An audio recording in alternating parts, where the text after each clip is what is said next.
আসসালামু আলাইকুম everyone, welcome to my kitchen. রান্না কেমন আছেন সবাই? আশা করি ভালো আছে। আজকে আমি পান্তুয়া পিঠার সহজ রেসিপি নিয়ে হাজির হয়েছি। চলুন চলে যাই রেসিপিটিতে।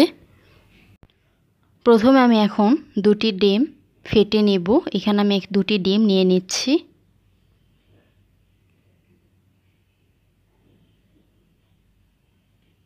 দুটি ডিম নিয়ে ভালোভাবে ফেটে ওইখানে বাকি উপকরণগুলো আমি দিয়ে নিব। এখন আমি দুটি ডিম একসাথে ফেটে নিচ্ছি।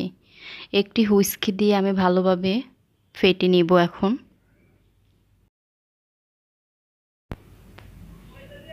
এখন এখানে আমি 1 কাপ চিনি দিয়ে নিচ্ছি। আপনারা আপনাদের টেস্ট অনুযায়ী চিনি দিয়ে নেবেন। এখন আমি এখানে চিনিটা ভালোভাবে মিক্সড করে নিচ্ছি ডিমের সাথে।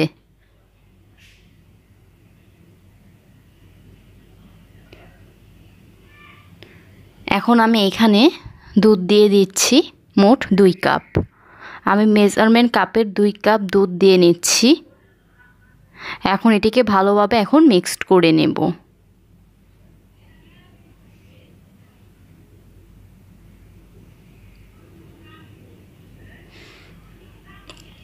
তারপর আমি এখানে এখন 1 কাপ পাউডার মিল্ক দিচ্ছি। আপনারা চাইলে এটি স্কিপও করতে পারেন, বাট দিলে এটির টেস্টটা বেশি ভালো লাগে। তাই আমি এখানে 1 কাপ মিল্ক পাউডার দিয়ে নিচ্ছি। এখন আমি এটিকে ভালোভাবে মিক্সড করে নেব।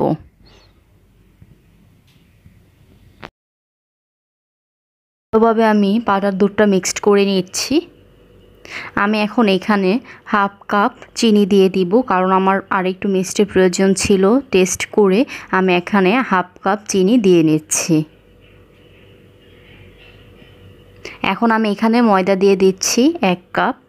এখানের এই ব্যাটারটি আপনারা মূলত পাটিসাপটা পিঠা যেরকম ব্যাটারটি করেন সেই রকম করবেন। আমি এখন 1 কাপ দিয়ে ভালোভাবে মিক্সড করে নিচ্ছি। যদি প্রয়োজন হয় ব্যাটারটি ঘন পাতলায় বেশি থাকে, তাহলে আমি এখানে আরও কিছু ময়দা অ্যাড করে নেব।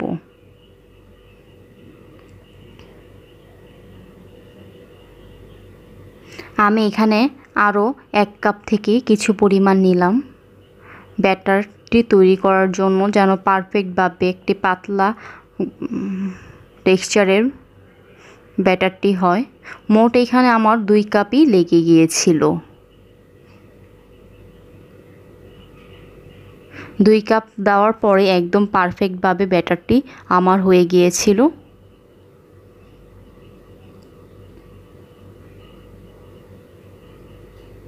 ভালোভাবে মিক্সড করতে হবে, ময়দাগুলো যেন দলা পেকে না হয়ে থাকে। দেখুন একদম সুন্দর হয়ে গিয়েছে। দেখুন ঘনত্বটা কীরকম রয়েছে। এখন আমি পিঠাগুলো তৈরি করে নেব। এটিকে আপনার রেস্টে রেখে দেওয়ার কোনো প্রয়োজন নেই। আপনি ব্যাটারটা তৈরি করে সাথে সাথে বানিয়ে নিতে পারবেন। এখন আমি একটি প্যানে সামান্য পরিমাণ অয়েল দিয়ে দিচ্ছি। এটা রেগুলার অয়েল দিলেই হবে। এখন এখানে আমি একটি ডিম দিয়ে দিব। ডিম আমি একটি পোচ করে নিব। এখানে আপনারা চাইলে এটি স্কিপও করতে পারেন।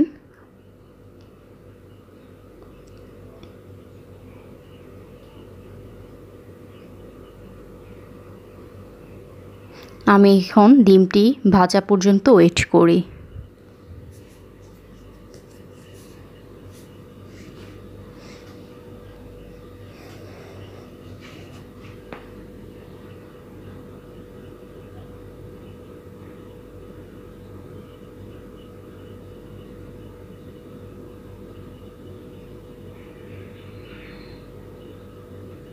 ডিমটি ভালো মতো একটু ভাজা হলে আমি ডিমটাকে ফোল্ড করে নেব।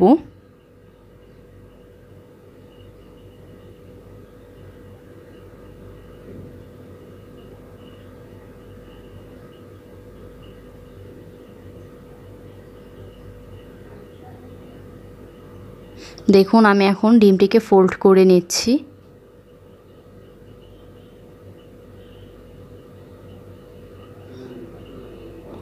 ডিমটি ফোল্ড করা হয়ে গিয়েছে। এখন আমি যে ব্যাটারটি তৈরি করে রেখেছিলাম, এখন আমি ডিমটিকে এক পাশে রেখে এক সাইড থেকে আমি সুন্দর করে ব্যাটারটি দিব।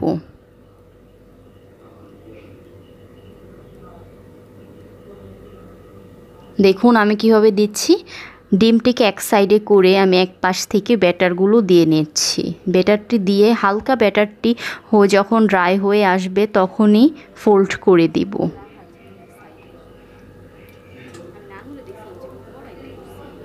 দেখুন আমি এক সাইড থেকে আবার ফোল্ড করে নিচ্ছি। সেম একইভাবে এক পাশে আমি আবার এটাকে নিয়ে একইভাবে আবার ব্যাটার দিব। ব্যাটার দিয়ে আবার ফোল্ড করে নিব কতবার। পিঠাটি মানে আপনার ইচ্ছা মতো সাইজ করে নেবেন। এখন আমি এক সাইডে আবার নিয়ে আসলাম। আবার এখন আমি ব্যাটারটা দিয়ে নেব।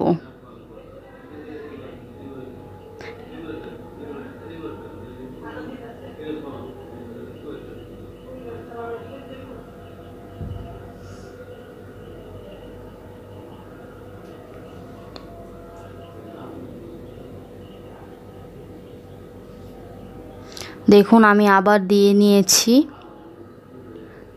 হালকা হয়ে আসলে ড্রাই হয়ে আসলে আমি আবার ফোল্ড করে নেব। এভাবে একটি পার্টের পর আরেক পার্ট করতে থাকবেন। আপনি ইচ্ছা মতো পিঠাটা মোটা রাখবেন যতটুকু ইচ্ছা। আপনি যদি পাতলা রাখতে চান তাহলে কয়েকবার ফোল্ড করলে আর করবেন না। আর যদি বেশি করতে চান তাহলে কয়েকবার দিয়ে নেবেন।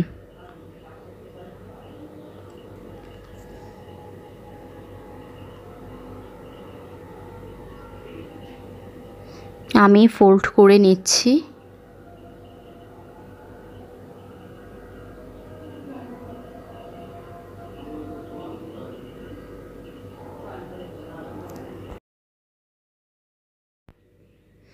আমি আবার এখন দিয়ে নেব। এভাবে আমি এখন কয়েকটি পার্ট সেম একইভাবে করে নিচ্ছি। আপনারা ভিডিওটি দেখতে থাকুন।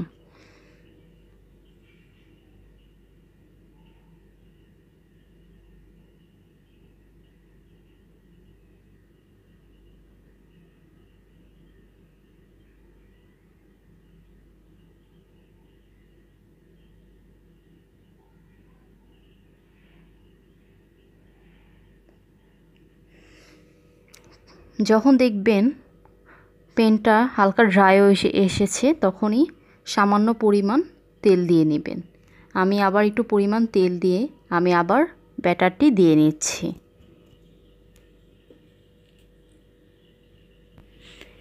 আসলে এটা যতগুলো পার্ট হবে ভিতরে দেখতে ততটা সুন্দর হবে। আমি এভাবে এখন কতগুলো পার্ট করে নিচ্ছি।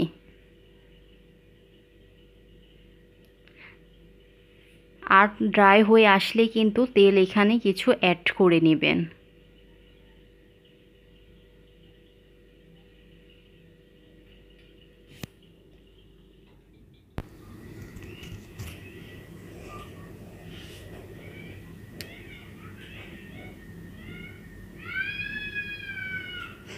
আমি দেখুন ফোল্ড করে নিচ্ছি।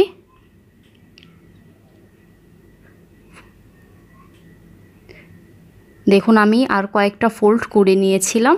এখন আমি এটাকে 2 থেকে 3 মিনিট কিছুটা কম আঁচে এটিকে ভেজে নেব, ভিতরে যেন কাঁচা না থাকে।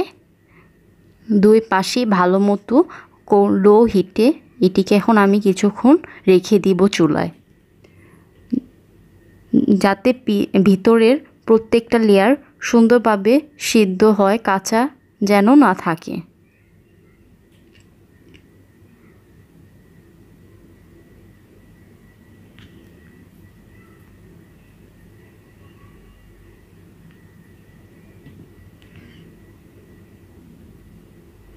আমি এখন আর একটু সাইড দিয়ে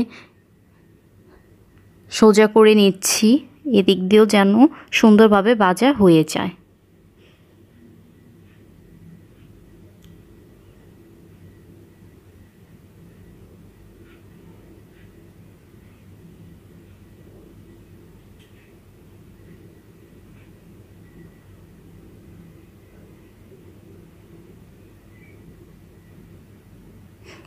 আমার পিঠাটি প্রায় রেডি হয়ে এসেছে। এভাবে এখন আমি সবগুলো পান্তুয়া রেডি করে নেব। সবগুলো তৈরি করে আমি আপনাদেরকে শেষ করে আপনাদেরকে আমি ঠান্ডা হয়ে একটি কেটে দেখিয়ে দিব ভিতরটা কতটা পারফেক্ট হয়েছে।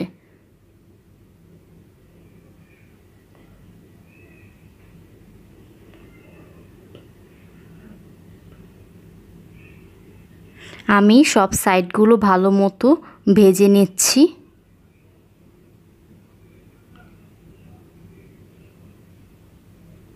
কারণ ভিতরে যদি একটু কাঁচা থাকে তখন খেতে আর বেশি ভালো লাগবে না, তাই পারফেক্টভাবে আমি তৈরি করে নিচ্ছি।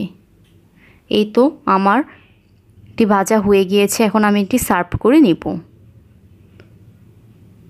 দেখুন আমি 2 কাপ দিয়ে 3টি পান্তুয়া রেডি করেছি। এখন আমি একটি আপনাদেরকে কেটে দেখিয়ে দিচ্ছি ভিতরটা কীরকম হয়েছে।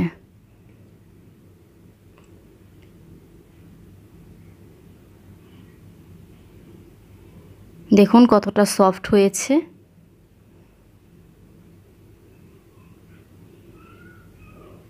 আশা করছি আমার এই রেসিপিটা আপনাদের ভালো লেগেছে। ভালো লাগলে অবশ্যই লাইক কমেন্ট করে পাশে থাকবেন এবং আমার চ্যানেলটিকে অবশ্যই সাবস্ক্রাইব করে দিবেন এবং পাশে থাকা ছোট্ট বেল আইকনটি ক্লিক করে দিবেন। আশা করছি এই রেসিপিটা আপনাদের ভালো লেগেছে। ধন্যবাদ।